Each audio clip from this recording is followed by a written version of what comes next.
As Iraqi forces push to retake Fallujah from Daesh, there are reports that Shia militiamen allied with the Iraqi military have executed Sunni fighters who surrendered. The siege of Fallujah is also seeing waves of refugees looking to escape 2 years of Daesh rule.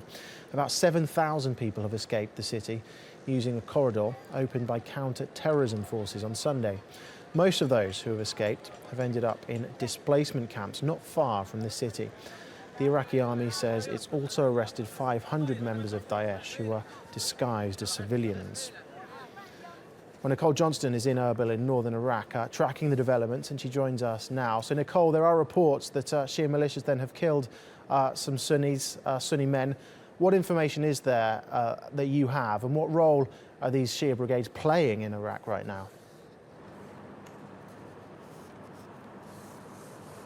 That's right. The Iraqi government spokesman says that some 49 Sunni men were killed when they turned themselves over to these Shia brigades. Just to give you the background about these brigades, they're called the Hashd al-Shabi, and they appeared not long after Daesh stormed across Iraq, and they've become a really significant player in the landscape of Iraq. They're providing security in Baghdad, they're securing the perimeter of Fallujah, and now the Iraqi government has actually incorporated them formally into the security forces. It's paying their money, it's paying their wages, and these Hashd al-Shabi groups are being backed by Iranian militias.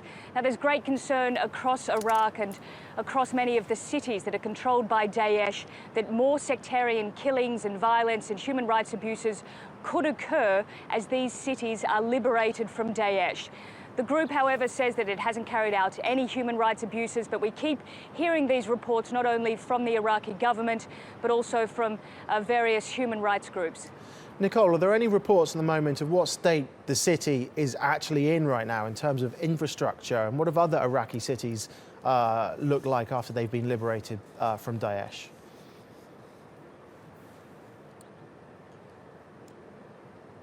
Well, we've been speaking with Iraqi journalists who are embedded with some of the Iraqi forces inside Fallujah.